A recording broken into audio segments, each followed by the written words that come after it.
Hello दोस्तों, राधे राधे, जय भोलेनाथ। इस वर्ष 2026 में श्रावण का महीना लग रहा है 30 जुलाई से और यह 28 अगस्त को समाप्त होगा। सावन से पवित्र और शुभ महीना आपको नहीं मिलेगा।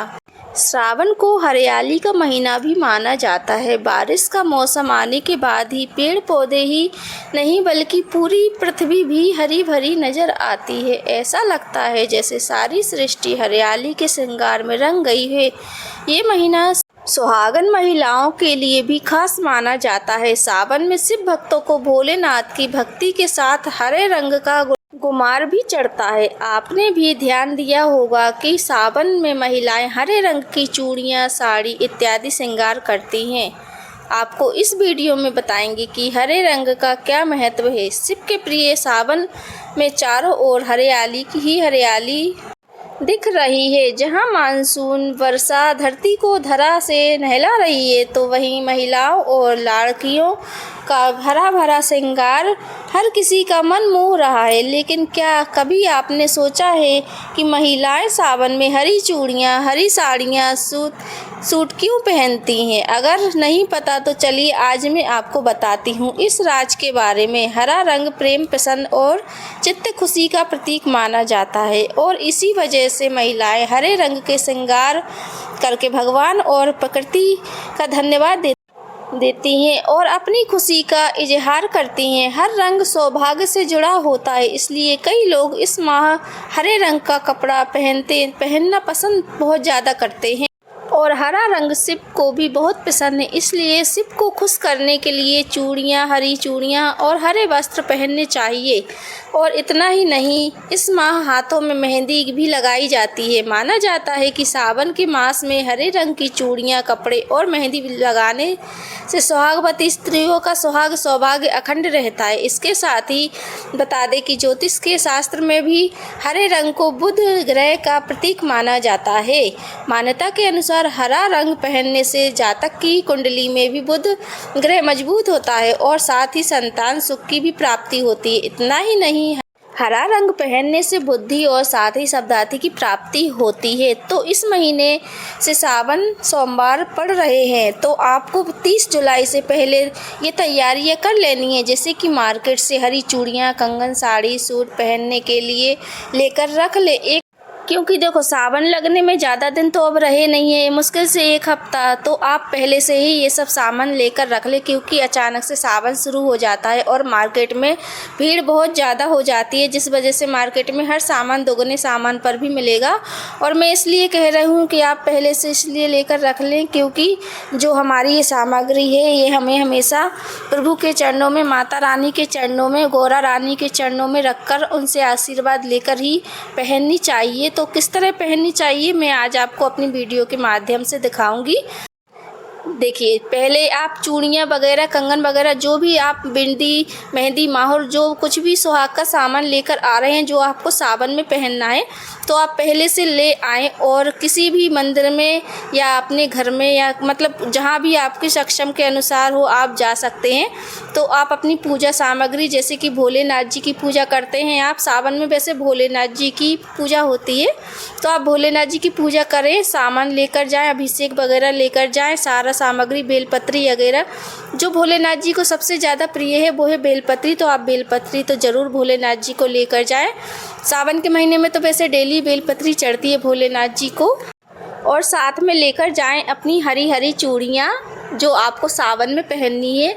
अगर आपको कंगन पहनने तो आप कंगन भी साथ में लेकर जाएं भोलेनाथ जी के पास। और भोलेनाथ जी में ही सारी सृष्टि के सारे भगवान विराजमान है, ऐसा मेरा मानना है। मैं भोलेनाथ जी की ही सबसे बड़ी पुजारिन हूँ और मैं उनकी पूजा करती हूँ, तो मानो मैं सबकी पूजा कर लेती हूँ, क्योंकि उन्हीं में गौरा मैया, गणपति जी, मतलब सारी सृष्टि उन्हीं में विराजमान है। तो हम सारे भगवान जी की पूजा करके और हमारी हरी हरी चूड़ियों को, जहाँ गौरा मैया विराजमान है सबसे आगे पिंडी के, जैसा कि मैं आपको दिखा रही हूँ, आप यहाँ पर गौरा मैया के पास समर्पित कर दीजिए, माता पार्वती जी के पास। वो हमारे सुहाग की रक्षा बहुत अच्छे से करेंगी। तो हमें अपनी सारी कंगन, चूड़ी, जो कुछ भी पहनने हैं तो हम पहले से ही यहाँ पर पिंडी पर अर्पित कर दीजिए। और ये वीडियो मेरी कल की है। जैसा कि आपको पता था कि शिवरात्रि थी कल सोमवार की, और इससे बड़ा अच्छा दिन कौन सा हो सकता है। तो मैंने पहले ही आपको जैसे पता है कि मेरी खुद की शॉप है, तो मैंने अपनी शॉप से निकाली और यहाँ लेकर आई हूँ मंदिर में अर्पण करने के लिए, क्योंकि मुझे पूरे महीने पहनना है चूड़ियाँ सावन में, और मैं उस हिसाब से अपने लिए लेकर आई हूँ 2 दर्जन के हिसाब से, ताकि बार बार मुझे लेना ना पड़े। बार बार एक बार चढ़ाओ माता रानी को, इसके बाद पूजा अर्पण करके भोलेनाथ जी का दिया लगाकर उनकी सारी पूजा अर्पित करके, और जिसके बाद हम उनका धन्यवाद करके अपनी चूड़ियाँ ले सकते हैं। तो आप यहाँ देख सकते हैं मैं किस तरह से भोलेनाथ जी की पूजा करती हूँ। वैसे मैं वीडियो नहीं बनाती हूँ मंदिर ले जाकर, क्योंकि भीड़ बहुत ज़्यादा होती है। तो आज मैं थोड़ा जल्दी आई हूँ ताकि भीड़ का सामना ना करना पड़े, क्योंकि पूजा में कोई भी जल चढ़ा देता है, तो इसलिए मैं थोड़ा जल्दी आई हूँ। और ये देखिए मैं पूजा कर रही हूँ भोलेनाथ जी की, और मैंने माता रानी के पास अपनी चूड़ियाँ समर्पित कर दी हैं। तो जब माता रानी जी की पूरी, भोलेनाथ जी की पूरी अच्छे से पूजा हो जाएगी, उन्हें जल अभिषेक दूध वगैरह से मैंने अभिषेक भी किया है पूरी पूजा, और उनकी पूजा कोई भी नहीं कर सकता। हमारे महादेव जी तो एक लोटा में भी प्रसन्न हो जाते हैं, ऐसे हैं। बाकी हमारी श्रद्धा के ऊपर है, हमें जो मिले हम सब कुछ चढ़ा सकते हैं, कुछ भी ना मिले तो एक बेलपत्री से भोलेनाथ जी बहुत खुश हो जाते हैं। और जैसे कि सावन सोमवार में, जैसे कि पता है एक सबको कि सावन सोमवार के 4 सोमवार पड़ते हैं, और अगर किसी को भी व्रत धारण करना हो तो वैसे मानता है कि 5 सोमवार व्रत करना पड़ता है सावन सोमवार के। तो आप सावन लगने से पहले जो ही एक सोमवार पड़ेगा, तो आप उस सोमवार को भी अपना व्रत शुरुआत कर सकते हैं, ताकि सावन के लास्ट तक हमारा आखिरी 5वां सोमवार हो। और जैसा कि पता है कि जैसे 5 सोमवार अगर व्रत करो तो लास्ट सोमवार को नारियल, पेड़ा और कुछ श्रद्धा के अनुसार यहीं जैसे कि जहाँ आप पूजा करें वहीं वो अपना कुछ चढ़ाकर दक्षिणा देकर और भगवान जी को अठवाई पूड़ी, हलवा पूड़ी से भोग लगाकर ही अपना व्रत तोड़ें। ऐसे सावन सोमवार व्रत नहीं छोड़ना चाहिए। तो ये रही सावन सोमवार में व्रत करने की विधि जो मैंने आपको बताई है। 5 सोमवार रहिए आप आराम से, और 5वें सोमवार को आप उद्यापन भी 5वें सोमवार को लास्ट में ज़रूर करना चाहिए हर साल। इसके बाद अगर जो कोई भी सावन सोमवार के अलावा 16 सोमवार अगर व्रत करना चाहता है और कोई मुझसे सलाह लेना चाहता है तो कमेंट में ज़रूर पूछना, मैं ज़रूर बताऊंगी। और अभी मेरे सोमवार मैंने जो 16 सोमवार की थी उसका उद्यापन नहीं कर पाई हूँ, क्योंकि भोलेनाथ जी की आज्ञा के अनुसार कुछ भी नहीं होता है। तो जब तक अगर हम 16 सोमवार का व्रत कर रहे हैं और अगर उसका उद्यापन ना करें तो 16 सोमवार पूरा होने के बाद हमें सोमवार व्रत ज़रूर करना पड़ता है। बाकी उसमें हम फरियाल वगैरह कर सकते हैं। तो अभी मेरे व्रत वैसे भी सोमवार के चलते हैं, जब तक कि मैं 16 सोमवार का व्रत उद्यापन पूरी तरह ना कर दूँ। तो यहाँ जिस मंदिर को आप देख रहे हैं ये हमारे घर के जस्ट सामने मंदिर है। मैं आपको अपने घर से जिस सुरई से छत से दिखाती हूँ यही हनुमान जी की सुरई है। आगे हनुमान जी है और पीछे शिव जी का मंदिर है। ये शिव जी नॉर्मल शिव जी नहीं है, ये बहुत ही ज़्यादा पुराने हैं, हमारे पूर्वजों के ज़माने का मंदिर है और बहुत ही पुराने शिव जी बैठे हुए हैं। तो मैं ज़्यादातर नीलकंठ नहीं जा पाती हूँ, यहीं इनकी पूजा कर लेती हूँ, क्योंकि रोज़ रोज़ हम नीलकंठ मंदिर नहीं जा सकते, क्योंकि बहुत थोड़े दूर पड़ जाते हैं। हम घर गृहस्थी वाली औरतें कहाँ ज़्यादा कुछ कर सकते हैं भोलेनाथ जी के लिए।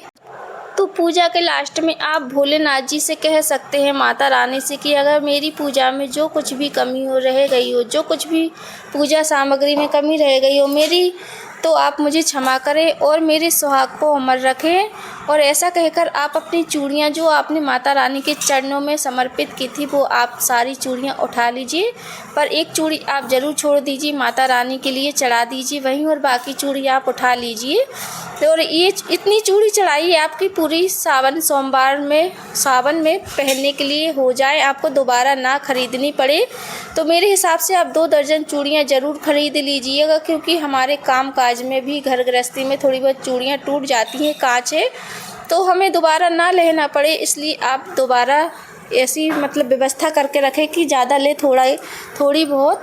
और हरी साड़ी पहनकर पूजा करें भोलेनाथ जी की, तो आपको बहुत ज़्यादा फ़ायदा मिलेगा, क्योंकि भोलेनाथ जी का प्रिय रंग है हरा, जो कि सावन में चारों तरफ हरियाली फैली हुई रहती है और हमारा मन भी प्रसन्न होता है जब हम हरी हरी साड़ियाँ, हरी हरी चूड़ियाँ पहनते हैं। तो यहाँ मेरी पूजा अर्चना हो चुकी है और यहाँ मैं भगवान जी, सारे भगवान जी का ले लेती हूँ आशीर्वाद। जो मेरी प्यारी बहनें जो मेरी वीडियो देख रही हैं वो ज़रूर सावन सोमवार के लिए चूड़ियाँ इकट्ठा करके और माता रानी का आशीर्वाद लेकर ज़रूर पहने, जैसा कि मैंने दिखाया है आपको पूजा अर्चना करके। और इसके बाद आप जैसे पीली चूड़ियाँ भी ले सकते हैं, क्योंकि ग्रीन में हरी चूड़ियों में पीली और लाल कलर की चूड़ियाँ भी मिलाकर पहनती हैं कई लोग।